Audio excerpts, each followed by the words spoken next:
నాకు ఈ ఛానల్‌కి సంబంధించి వాట్సాప్ గ్రూప్ అయితే ఉంది. ఈ వాట్సాప్ గ్రూప్‌లో నేను ఎప్పటికప్పుడు గవర్నమెంట్ సర్వీసెస్‌కి అలాగే ఎడ్యుకేషన్‌కి సంబంధించిన న్యూస్ అయితే నేను ఇక్కడైతే పోస్ట్ చేస్తాను. అలాగే దీనికి సంబంధించి నాకు టెలిగ్రామ్ ఛానల్ కూడా ఉంది. ఎవరైనా సరే ఈ టెలిగ్రామ్ ఛానల్‌లో గాని, వాట్సాప్ గ్రూప్‌లో గాని జాయిన్ అవ్వదలుచుకున్న వాళ్ళు కింద డిస్క్రిప్షన్‌లో లింక్ ఉంది. ఆ డిస్క్రిప్షన్‌లో లింక్ మీద ట్యాప్ చేసి ఈ టెలిగ్రామ్ ఛానల్ అలాగే వాట్సాప్ గ్రూప్‌లోనైతే జాయిన్ అవ్వచ్చు. హాయ్ ఫ్రెండ్, ఈ వీడియోలో నేను చెప్పేది ఏంటంటే ఫ్రెండ్స్, ఆంధ్రప్రదేశ్లో పీజీ ఈసెట్‌కు సంబంధించి నోటిఫికేషన్ అయితే విడుదల చేయడం జరిగిందనమాట. ఇప్పుడు ఈ పీజీ ఈసెట్‌ని అప్లికేషన్‌ని ఆన్లైన్ ద్వారా ఎలా సబ్మిట్ చేయాలి అనే విషయాలైతే ఈ వీడియోలో డిస్కస్ చేద్దాము. మనం పీజీ ఈసెట్ ఎందుకు రాస్తామంటే మనం ఎంఫార్మసీలో కానీ, ఎంటెక్‌లో కానీ లేదా ఫార్మా డీలో కానీ జాయిన్ అవ్వదలుచుకున్న వాళ్ళు ఎవరైతే ఉన్నారో వాళ్ళైతే ఈ పీజీ ఈసెట్ ఎగ్జామ్ అయితే రాయవలసి ఉంటుందన్నమాట. ఇప్పుడు దీన్ని ఆన్లైన్ ద్వారా మనం ఎలా అప్లికేషన్ ఫిల్ చేయాలి అనే విషయాన్ని మనం ఇప్పుడు డిస్కస్ చేద్దాము. ఈ వీడియోలోకి వెళ్ళే ముందు నాది ఒక రిక్వెస్ట్ అండి. అదేంటంటే ఈ వీడియో కనుక మీకు నచ్చినట్లయితే ఇక్కడ కింద రెడ్ కలర్ సబ్స్క్రైబ్ బటన్ మీద అయితే ప్రెస్ చేయండి. ఇలా మీరు రెడ్ కలర్ సబ్స్క్రైబ్ బటన్ మీద ప్రెస్ చేయడం వల్ల నేను చేసిన ప్రతి ఇన్ఫర్మేషన్ వీడియో అనేది అందరికంటే ముందు అప్డేట్ రూపంలో మీ మొబైల్కి అయితే చేరిపోతుంది. ఇప్పుడు మనం వీడియోలోకి అయితే వెళ్ళిపోదాం. సో దీనికి సంబంధించి మనం కొన్ని డాక్యుమెంట్లు అయితే రెడీ చేసి పెట్టుకోవాల్సి ఉంటుందన్నమాట. సో అవి ఏంటనేది ఇప్పుడు మనం చూద్దాము. ఇక్కడ చూడండి, క్రెడిట్ కార్డు, డెబిట్ కార్డు అలాగే నెట్ బ్యాంకింగ్. అంటే మనకు ఆన్లైన్ ద్వారా పేమెంట్ చేయాలంటే మనం క్రెడిట్ కార్డు కానీ, డెబిట్ కార్డు కానీ లేదంటే నెట్ బ్యాంకింగ్ సౌకర్యమైన మనకైతే ఉండవలసి ఉంటుందన్నమాట. Qualifying examination appeared or passed అని ఉంది. అలాగే hall ticket number of the qualifying examination, ఏదైతే క్వాలిఫైయింగ్ ఎగ్జామినేషన్కి సంబంధించి ఉంటుందో దాని యొక్క మార్క్స్ మెమో, అలాగే ఇక్కడ దానికి సంబంధించిన హాల్ టికెట్ నెంబర్, అలాగే ఇంటర్మీడియట్ సంబంధించి కానీ 10th క్లాస్ సంబంధించి కానీ క్వాలిఫైయింగ్ ఎగ్జామినేషన్కి సంబంధించిన హాల్ టికెట్ నెంబర్ అయితే సబ్మిట్ చేయవలసి ఉంటుందన్నమాట. అలాగే ఇక్కడ వచ్చేసేసి examination paper choose for entrance test అనమాట. సో ఇక్కడ వచ్చేసేసి AP PG ECET eligibility criteria అయితే మనం కంపల్సరీగా ఫాలో అవ్వాల్సి ఉంటుందన్నమాట. అంటే దీనికి సంబంధించి ఒక ఎలిజిబిలిటీ క్రైటీరియా అనేది ఉంటుందన్నమాట. అది మనకు నోటిఫికేషన్లో వాళ్ళైతే మెన్షన్ చేయడం జరుగుతుంది. సో మనం నోటిఫికేషన్ ఒకసారి చెక్ చేసుకున్నట్లయితే మనకు అన్ని విషయాలు తెలుస్తాయి అనమాట. సో దాని తర్వాత మాత్రమే దీనికి అప్లై చేసుకోవాలని వాళ్ళైతే చెప్పడం జరిగింది. అలాగే డేట్ ఆఫ్ బర్త్ కోసం ఏ సర్టిఫికెట్లు కావాలంటే మనకు ఎస్ఎస్సి లేదంటే ఈక్వలెంట్ సర్టిఫికెట్ అయితే కావాల్సి ఉంటుందన్నమాట. మనకు 10th క్లాస్ సంబంధించిన సర్టిఫికెట్ కానీ లేదా దానికి సంబంధించి ఏదైనా చదువుకున్నారనుకోండి, దానికి సంబంధించిన సర్టిఫికెట్ కానీ మన దగ్గర ఉండాలన్నమాట. అలాగే hall ticket number of SSC or equivalent examination. So 10th class hall ticket number కానీ లేదంటే దానికి సంబంధించి ఏమైనా చదువుకున్నారనుకోండి 10th క్లాస్కి సమానంగా, సో దానికి సంబంధించిన ఎగ్జామినేషన్ సర్టిఫికెట్ అయితే కావాల్సి ఉంటుంది. సో ఇక్కడ కూడా అదే చెప్పడం జరిగిందనమాట. ఇన్కమ్ ఆఫ్ పేరెంట్స్ అనమాట. సో మన పేరెంట్స్ యొక్క ఇన్కమ్ సర్టిఫికెట్ని కూడా మనం సబ్మిట్ చేయవలసి ఉంటుంది. అలాగే దానికి ఎంఆర్ఓ సర్టిఫై చేసిందై ఉండాలన్నమాట అది. అలాగే స్టడీ డీటెయిల్స్ అనమాట. మనకు study certificate from 10th class to degree or PG. So ఏదైనా ఉన్నట్లయితే దానికి సంబంధించిన స్టడీ సర్టిఫికేట్స్ అయితే మనం దగ్గర పెట్టుకోవాలి. అలాగే కేటగిరీలు ఉన్నాయి కదా, ఎస్సీ, ఎస్టీ, బీసీ. సో దానికి సంబంధించిన సర్టిఫికేట్ ఏమైనా ఉన్నట్లయితే అది కూడా దగ్గర పెట్టుకోవాల్సి ఉంటుందన్నమాట. అలాగే స్పెషల్ కేటగిరీ వచ్చేసేసి NCC, pH, sports, cap, Bharat scouts and guides. So వీళ్ళు ఏమైనా ఉన్నారనుకోండి, సో వీటికి సంబంధించిన సర్టిఫికెట్ కూడా మనం రెడీ చేసి పెట్టుకోవాల్సి ఉంటుంది. అలాగే ఆధార్ కార్డ్ డీటెయిల్స్ కూడా మనం అయితే దగ్గర పెట్టుకోవాల్సి ఉంటుంది అనమాట. సో ఈ డాక్యుమెంట్స్ అయితే మీరు రెడీ చేసి పెట్టుకోండి. పెట్టుకున్న తర్వాత ఇలా క్రిందికి రండి. ఇక్కడ వెబ్సైట్ చూపిస్తుంది చూడండి, వెబ్సైట్ లింకు. సో ఈ వెబ్సైట్ లింక్ మీద క్లిక్ చేసినట్లయితే మీరు ఈ వెబ్సైట్లోకి అయితే ఎంటర్ అయిపోతారనమాట. అయితే ఈ వెబ్సైట్కి సంబంధించిన లింక్ అయితే నేను కింద డిస్క్రిప్షన్లో ఇస్తాను. మీరు ఆ డిస్క్రిప్షన్లోకి వెళ్ళి అక్కడ ఉన్న లింక్ మీద ట్యాప్ చేస్తే మీకు వెబ్సైట్ అనేది ఈ విధంగా ఓపెన్ అవుతుంది అనమాట.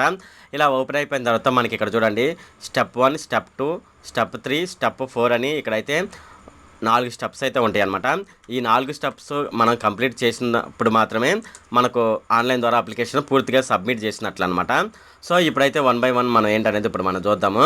మనం స్టెప్ 1 చూసుకున్నట్లయితే, సో స్టెప్ 1లో ఏ డీటెయిల్స్ ఉంటాయి, ఎలా ఫిల్ చేయాలనేది ఇప్పుడు మనం చూద్దాము. ఇలా క్రిందకు వచ్చినట్లయితే స్టెప్ 1 మీద మీరు క్లిక్ చేసినట్లయితే మీకు నెక్స్ట్ వచ్చేసేసి ఏమని చూపిస్తుంది అనేది ఇక్కడ చూద్దాము. సో స్టెప్ 1 మీద క్లిక్ చేసిన వెంటనే మనకి ఇక్కడ వచ్చేసేసి ఒక చెక్ బాక్స్ అయితే అడుగుతుంది అనమాట.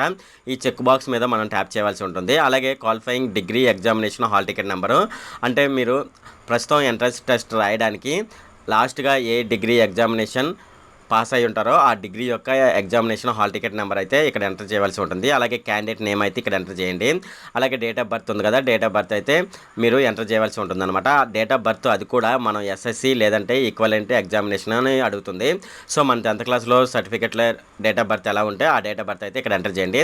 అలాగే మొబైల్ నెంబర్ ఒకటి ఇక్కడ ఇవ్వాల్సి ఉంటుందన్నమాట. మొబైల్ నెంబర్ ఇచ్చేసేయండి. అలాగే mobile number mentioned above is my, అంటే మీరు అక్కడ పైన ఇచ్చిన మొబైల్ నెంబర్ అనేది మీదైతే సెల్ఫ్ అని మెన్షన్ చేయండి. మీ ఫాదర్ది అయితే ఫాదర్దని, మదర్ది అయితే మదర్దని దీని మీద ట్యాప్ చేయండి. అలాగే రిలేటివ్స్ ఎవరైనా ఉన్నారనుకోండి, వాళ్ళదైతే వాళ్ళదని ఇక్కడ ట్యాప్ చేయండి. అలాగే ఆల్టర్నేటివ్ మొబైల్ నెంబర్ అంటే ఇంతకు ముందు ఇచ్చిన మొబైల్ నెంబర్ కాకుండా వేరే మొబైల్ నెంబర్ కూడా మనం ఇవ్వాల్సి ఉంటుందన్నమాట. అలాగే ఈమెయిల్ ఐడి అడుగుతుంది. ఇక్కడ మీకు ఈమెయిల్ ఐడి అయితే ఇచ్చేసేయండి. ఇచ్చేసిన తర్వాత ఇలా క్రిందకు వచ్చినట్లయితే మనకి ఇక్కడ కేటగిరీ అని అడుగుతుంది అనమాట. ఇక్కడ కేటగిరీలో ఓసీనా, బీసీఏనా, బీసీబీనా, బీసీసీనా, బీసీడీనా, బీసీఈనా, ఎస్సీనా, ఎస్టీనా అని అడుగుతుంది. సో మీరు ఏ కేటగిరీకి సంబంధించిన వాళ్ళు ఆ కేటగిరీ అయితే సెలెక్ట్ చేసుకోండి. అలాగే క్వాలిఫైయింగ్ డిగ్రీ అనమాట. మీరు ఏ డిగ్రీ అయితే పాస్ అయ్యి ఉంటారో ఆ డిగ్రీని అయితే ఇక్కడ ఇవ్వాల్సి ఉంటుందన్నమాట. స్పెషలైజేషన్స్ ఇన్ క్వాలిఫైయింగ్ డిగ్రీ అనమాట. మీకు డిగ్రీలో స్పెషలైజేషన్ ఏముందనేది ఇక్కడ ఇవ్వాల్సి ఉంటుందన్నమాట. Choose PGE set exam paper for entrance test అనమాట. ఇక్కడ మీ ఎగ్జామినేషన్ పేపర్ అనేది ఇక్కడ సెలెక్ట్ చేసుకోవాల్సి ఉంటుందన్నమాట. ఇలా మనం ఈ డీటెయిల్స్ అన్ని ఎంటర్ చేసిన తర్వాత ఇక్కడ చూడండి పేమెంట్ ఆప్షన్ ఉంది. ఇక్కడ పేమెంట్ ఆప్షన్ దగ్గర మీరు పేమెంట్ ఏ విధంగా చేస్తారనేది ఇక్కడ ఇవ్వాల్సి ఉంటుందన్నమాట. ఇక్కడ పేటిఎం ద్వారానా, లేదంటే ఈబీఎస్ క్రెడిట్ కార్డు ద్వారానా, లేదంటే పే యూఎస్బీ క్రెడిట్ కార్డు ద్వారా పేమెంట్ చేస్తారని అడుగుతుంది. సో మీరు ఏదైతే అది ఇచ్చేసేయండి. అలాగే మీరు చూజ్ చేసుకున్న కేటగిరీని బట్టి మీకు అమౌంట్ అయితే ఇక్కడైతే చూపిస్తుంది అనమాట. చూపించిన తర్వాత ఇక్కడ పే అని ఉంది కదా, ఈ పే అనే దాని మీద ట్యాప్ చేయండి. ట్యాప్ చేసిన వెంటనే మనకైతే ఇక్కడ చూడండి మరో స్క్రీన్లో ఏమని చూపిస్తుంది అనేది ఇప్పుడు మనం చూద్దాము. సో దీనికి వచ్చేసేసి ఎగ్జామినేషన్ ఫీజు ఎలా ఉందని మనం ఒక విధంగా చూసుకున్నట్లయితే మనకి ఎగ్జామినేషన్ ఫీ అనేది ఈ విధంగానైతే ఉంటుందన్నమాట. సో ఇక్కడ చూడండి ఓసీలు అయితేనేమో 1200 రూపాయలు, బీసీలు అయితేనేమో 900 రూపీస్, ఎస్సీ ఎస్టీలు అయితేనేమో 700 రూపీస్ అయితే పే చేయవలసి ఉంటుందన్నమాట. సో ఇలా క్రిందకు వచ్చేసిన తర్వాత మనకి ఇక్కడ పేమెంట్ గేట్వే అయితే అడుగుతుందన్నమాట. వీళ్ళు పే యూ బిజ్ అని పేమెంట్ గేట్వేని అయితే యూజ్ చేస్తున్నారు. సో ఆ పేమెంట్ గేట్వే ద్వారా మాత్రమే మనం పేమెంట్ చేయవలసి ఉంటుందన్నమాట. సో ఇలా అయిపోయిన తర్వాత మనం ఏం చేయాలంటే ఇలా కిందకు వచ్చేసేయండి. కిందకు వచ్చేసిన తర్వాత పేమెంట్ చేసాం కదా, పేమెంట్ అయిపోయిన తర్వాత ఆ పేమెంట్ని అయితే వెరిఫై చేసుకోవాల్సి ఉంటుందన్నమాట. సో ఇక్కడ నో యువర్ పేమెంట్ అని ఉంది కదా, స్టెప్ 2 దీని మీద ఒకసారి ట్యాప్ చేయండి. దీని మీద ట్యాప్ చేసిన వెంటనే మనకైతే ఏమని చూపిస్తుంది అనేది ఇక్కడ చూద్దాము. సో ఇక్కడ చూడండి చెక్ పేమెంట్ స్టేటస్ అని అడుగుతుంది. దాని మీద ట్యాప్ చేసిన వెంటనే మనకి ఇక్కడ ఆటోమేటిక్గా హాల్ టికెట్ నెంబర్ అడుగుతుంది. అలాగే మొబైల్ నెంబర్ని మనం ఎంటర్ చేయవలసి ఉంటుంది అనమాట. ఎంటర్ చేసిన తర్వాత చెక్ పేమెంట్ స్టేటస్ అని ఉంది కదా, దాని మీద ట్యాప్ చేయండి. ట్యాప్ చేసిన వెంటనే మనకి ఇక్కడ చూడండి ఇక్కడ మీ పేమెంట్ యొక్క డీటెయిల్స్ చూపిస్తుంది అనమాట. మీ పేమెంట్ రిఫరెన్స్ ఐడి అలాగే స్టేటస్ సక్సెస్ అని చూపిస్తుంది. ఇక్కడ సక్సెస్ అని వచ్చినప్పుడు మాత్రమే మన పేమెంట్ అనేది సక్సెస్ఫుల్గా కంప్లీట్ అయిపోయినట్టు లెక్క అనమాట. సో ఇది కంప్లీట్ అయిపోయిన తర్వాత కిందకు వచ్చేసేయండి. అక్కడ పేమెంట్ అనేది వెరిఫై అయితే అయిపోయిన తర్వాత మనం స్టెప్ 3లోకి వెళ్ళవలసి ఉంటుందన్నమాట. సో ఇక్కడ స్టెప్ 3 అనేది మెయిన్ ఇంపార్టెంట్ అనమాట. ఇక్కడే మనకు అప్లికేషన్ ఫామ్ అయితే ఉంటుందన్నమాట. సో ఈ అప్లికేషన్ ఫామ్ని ఇప్పుడు ఎలా ఫిల్ చేయాలనేది ఇప్పుడు మనం చూద్దాము. మీరు కొద్దిగా అయితే కాన్సన్ట్రేషన్ చేయండి. ఇది కొద్దిగా స్క్రీన్ అయితే కొద్దిగా చిన్నగా కనిపిస్తుంది. సో మీరైతే కొద్దిగా ఓపికతో వినండి, మీకు అర్థమవుతుంది అనమాట. ఇలా కిందకు వచ్చేసిన తర్వాత మనకు వచ్చేసేసి మనకి ఇక్కడ చూసుకున్నట్లయితే పేమెంట్ డీటెయిల్స్ అయితే ఆటోమేటిక్గా ఇక్కడ అయితే చూపిస్తుంది అనమాట. తర్వాత వచ్చేసేసి క్యాండిడేట్ డీటెయిల్స్ అడుగుతుంది. సో ఇక్కడ క్యాండిడేట్ నేమ్ అని అడుగుతుంది. So as per the 10th class certificate ప్రకారం అయితే ఇదైతే అడుగుతుంది. అలాగే ఫాదర్ నేమ్ అడుగుతుంది. So as per 10th class certificate ప్రకారం అయితే అడుగుతుంది. అలాగే ఇక్కడ మదర్ నేమ్ అయితే ఇచ్చేసేయండి. ఈ ఇచ్చేసిన తర్వాత మనకి ఇక్కడ వచ్చేసేసి డేట్ ఆఫ్ బర్త్ అయితే ఇవ్వాల్సి ఉంటుందన్నమాట. సో డేట్ ఆఫ్ బర్త్ కూడా మనం ఏ ఫార్మేట్లో ఇవ్వాలని వీళ్ళైతే ఇవ్వడం జరిగింది. ఇక్కడ చూడండి ఒకసారి డేటు, మంత్, ఇయర్ ఈ ఫార్మేట్లో ఇవ్వాల్సి ఉంటుందన్నమాట. మనం నెక్స్ట్ చూసుకున్నట్లయితే ఇక్కడ మనకు జెండర్ అని అడుగుతుంది. మేలా, ఫీమేలా, ట్రాన్స్జెండర్ అని అడుగుతుంది. మీరు ఏదైతే అది ఇచ్చేసేయండి. తర్వాత వచ్చి మీ ఆధార్ కార్డ్ నెంబర్ అడుగుతుంది. ఇక్కడ ఆధార్ కార్డ్ నెంబర్ ఇచ్చేసేయండి. ఇలా ఇచ్చేసిన తర్వాత ఇక్కడ చూడండి annual income of the parents అని అడుగుతుంది. మీ పేరెంట్స్ యొక్క యాన్యువల్ ఇన్కమ్ అనేది ఇక్కడ ఇచ్చేసేయండి అనమాట.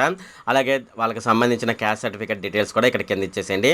అలాగే కేటగిరీ అని అడుగుతుంది. మీరు ఎస్సీనా, బీసీనా, దేనికి సంబంధించిన వాళ్ళు ఆ డీటెయిల్స్ అయితే ఇక్కడ ఇచ్చేసేయండి. ఇచ్చేసిన తర్వాత దానికి సంబంధించిన నెంబరు అంటే ఆ క్యాస్ట్ సర్టిఫికేట్కి సంబంధించిన నెంబరు వాటి డీటెయిల్స్ అయితే ఇక్కడ ఇచ్చేసేయండి అనమాట.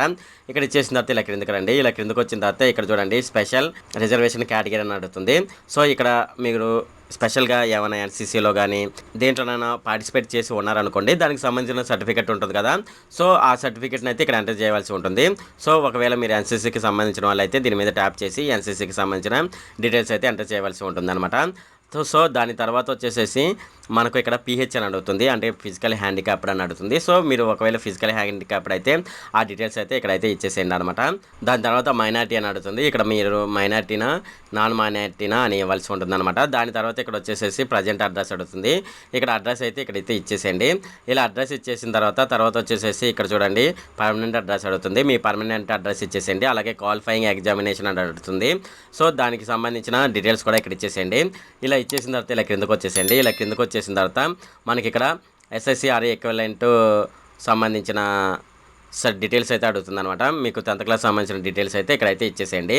ఇచ్చేసిన తర్వాత ఇక్కడికి వచ్చేసిన తర్వాత మనకి ఇక్కడ చూడండి ఇంటర్మీడియట్ సంబంధించిన డీటెయిల్స్ కూడా మనకైతే ఇక్కడైతే ఇవ్వాల్సి ఉంటుంది అనమాట.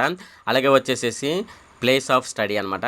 సో మీకు అంతకుముందు చెప్పాం కదా 10th క్లాస్ నుంచి మీరు డిగ్రీ వరకు ఎక్కడ చదువుకున్నారు అనే డీటెయిల్స్ అయితే మనం అయితే ఇక్కడైతే ఇవ్వాల్సి ఉంటుందన్నమాట.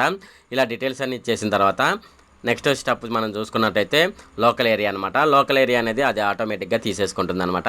అలాగే నెక్స్ట్ చూసుకున్నట్లయితే మనకు details of the common entrance test అనమాట. సో దీనికి సంబంధించిన డీటెయిల్స్ కూడా ఇక్కడైతే చూపిస్తుంది అనమాట. అంటే మీరు పైన ఏదైతే చూజ్ చేసుకున్నారో సబ్జెక్ట్స్ ఆ సబ్జెక్ట్స్ అయితే ఇక్కడైతే చూపిస్తుంది అనమాట. అలాగే టెస్ట్ సెంటర్స్ కూడా మనం ఇచ్చుకోవాల్సి ఉంటుందన్నమాట. మొత్తం మనం టెస్ట్ సెంటర్స్ వచ్చేసేసి 6 టెస్ట్ సెంటర్స్ అయితే ఇవ్వాల్సి ఉంటుందన్నమాట. సో ఇలా టెస్ట్ సెంటర్స్ అన్ని ఇచ్చేసిన తర్వాత మనం ఇక్కడ ఒక ఫోటోని అయితే అప్లోడ్ చేయవలసి ఉంటుంది. అదేవిధంగా సిగ్నేచర్ కూడా ఇక్కడైతే అప్లోడ్ చేయవలసి ఉంటుందన్నమాట. ఇక్కడ డీటెయిల్స్ అన్ని అప్లోడ్ చేసిన తర్వాత మనకి ఇక్కడ సబ్మిట్ అని ఉంటుంది. ఇక్కడ సబ్మిట్ అనే దాని మీద ట్యాప్ చేసినట్లయితే మనకు అప్లికేషన్ ఫామ్ అయితే సబ్మిట్ అయిపోతుంది అనమాట. ఇలా ఈ విధంగానైతే మనం ఆన్లైన్ ద్వారా అప్లికేషన్ ఫామ్ అయితే సబ్మిట్ చేసుకోవచ్చు అనమాట. ఇది ఫ్రెండ్ ఈ వీడియో కనుక మీకు నచ్చినట్లయితే ఇక్కడ కింద ఉన్న రెడ్ కలర్ సబ్స్క్రైబ్ బటన్ మీద అయితే ప్రెస్ చేయండి. అలాగే ఈ వీడియోని మీ ఫ్రెండ్స్ అండ్ ఫ్యామిలీ మెంబర్స్కి అయితే షేర్ చేయండి.